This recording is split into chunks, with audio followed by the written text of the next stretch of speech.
What up, y'all? Nature Girl 30 here, and guys, I just left Rogue One, a Star Wars story. I actually saw it on the Thursday preview around 7 o'clock, and I did see it in 3D.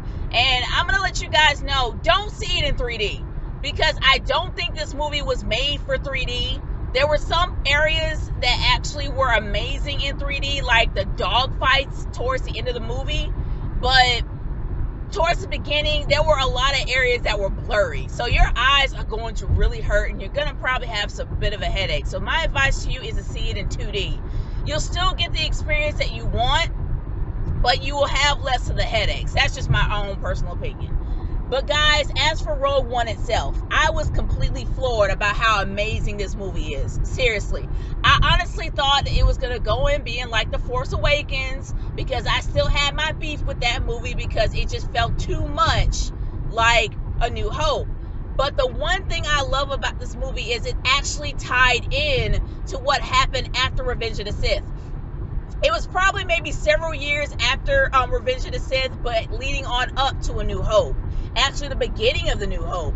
And honestly, it was done so fairly well. I will admit, at the beginning, it was a bit of a drag. But in the middle, it started picking up a lot quicker than usual. There were a few areas that were kind of spliced and cut really quick. And they actually let you know exactly where the planets were, which is something that you really never saw in Star Wars movies. You never really saw where you were or the name of it. They just told you maybe in dialogue. But they actually gave you, they actually showed you like a little written word exactly what planet you were on, and exactly what they were doing there, and whether or not it was patrolled by Imperials or actually patrolled by the Resistance. So I mean, that's something unique for the movie. I got no beef with that at all. But I will tell you this.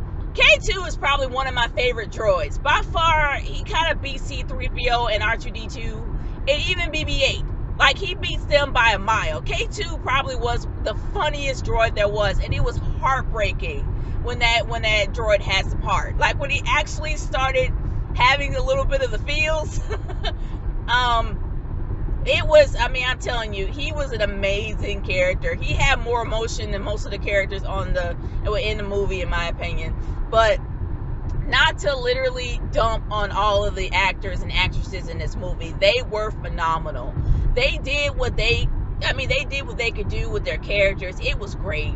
I have no problem with that. When it comes to Jyn Erso was a character that I really never, she kind of reminded me of a mix between Han Solo and Luke Skywalker. She was a blend, or maybe more like Princess, actually I take that back. She's Princess Leia and Han Solo. If Princess Leia and Han Solo had a daughter, it'd be her.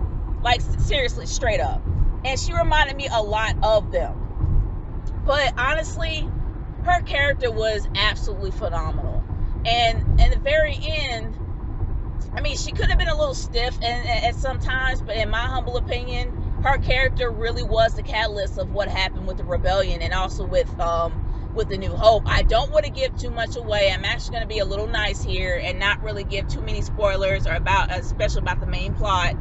But I will tell you this. There are two characters that you're absolutely going to love to see. And yes, they are CGI'd, but for good reason. And I'm just going to go into that. You're going to find out who that person is after you see them. But they did an amazing job doing it, except for the second character. You're going to kind of tell that character's a little fake. But other than that, I will say this. They did an amazing job with one of the main villains there. So I honestly think it was an amazing look for this person, and I think they did a really great job adding them in without it seeming a little bit too much. And I guess I'm probably kind of revealed a little bit too much about who it is, but I really think they did a great job blending these characters in without it making it look too fake. The worlds look amazing. I mean, absolutely phenomenal. It's great to be able to see another planet besides a desert one. And yes, you're gonna see a desert planet. Spoiler alert. But even though you actually do see another desert planet, you have the opportunity to see other ones. And even though it's like really, really quick, like, I'm not gonna lie, it is extremely quick when you see some of these planets. But the one thing that I absolutely love is that it gives you a little bit of backstory on why the Empire is looking for something. Now, it actually does take you to, I guess, Jedha. I don't know. I can't remember the name. I think it's called Jedha. And Jedha is supposed to be the Jedi Mecca. It's like a holy city for all the Jedi. And I never really knew much about it. I thought it was like fallen ruins or something kind of myth that they were talking about. But you actually do see the ancient Jedi Mecca before it was, before it was occupied by the Empire. So and they kind of give you a little bit of backstory on some of the kyber crystals. I never really knew what a kyber crystal was. I didn't even know how they even constructed a lightsaber, let alone what it was made of. But the fact is, they give you a little bit of backstory on their power source and what actually powers the soon-to-be Death Star. And that's not really too much of a reveal. You guys know that the Death Star is being built and it's actually trying to make it operational. And it's actually powered by these kyber crystals, as well as the lightsabers that the Jedis use as weapons. It's a huge energy resource for these weapons, and I honestly didn't really know that. I really was floored to actually hear that. You also kind of heard a little bit of backstory about the Jedi, as well as what was going on and what they were guarding. But honestly, this story was amazing because it held its own. It didn't rely a lot on nostalgia. Yeah, you're going to see some remember this, remember that, remember this, hear that. You're going to hear a few of those moments. I'm not going to lie. There's some of those moments in there that give you a little bit of nostalgia for the original trilogy, but it's not heavily dependent on it as it was with The Force Awakens, which really gave me problems with that because I wanted it to be its own story instead of it relying heavily on A New Hope. But in this case, they actually did have to go on their own here, and the way they did it was an amazing job.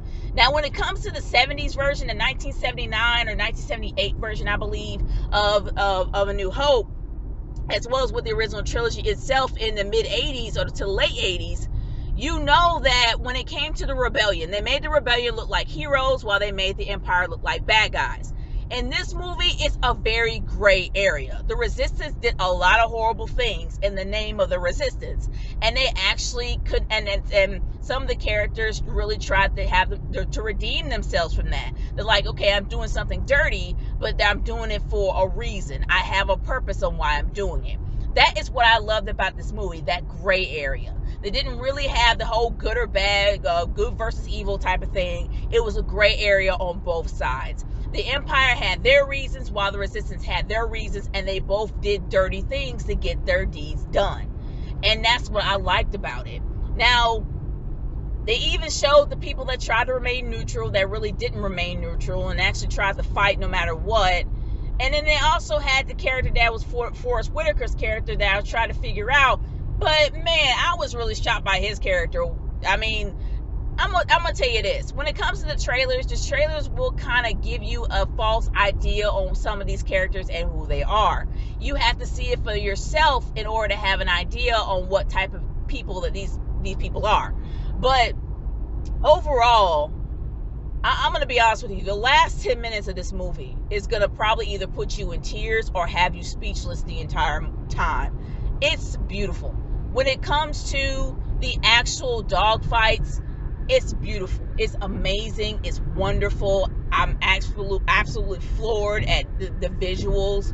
But the overall storytelling towards the very end would just get you, oh my gosh, it's beautiful. It's absolutely beautiful. It's a beautiful end to this movie. Now, for those that actually have seen the original trilogy, you have an idea on how it's going to end. Just like with the Titanic, you knew exactly how it was going to end. You just didn't know how it was going to end. But the way they did it was a very, very good way of doing it. And I really did appreciate the fact that they stuck to the lore and didn't go in a different direction when it came to the ending and give you a false idea on how things really turned out. They were completely gritty and hardcore throughout the entire way. The characters themselves, even though I don't remember all of their names, except for K2, he's pretty much one of my favorite droids ever. But they really did an amazing job with this movie. I can't stress enough, you guys. Go see this movie. And then I really do believe that this movie is going to inspire a lot of people to go back and watch the original trilogy, because that's what a good movie does. If it is based off of an entire saga, and it inspires you to go back and see the old work, that means it's done its job. And in my opinion, this movie has done its job. Guys, go and see this movie. It's amazing. It is great. You will enjoy yourself. And I am out because I have no voice. Peace out, y'all. I will see you later.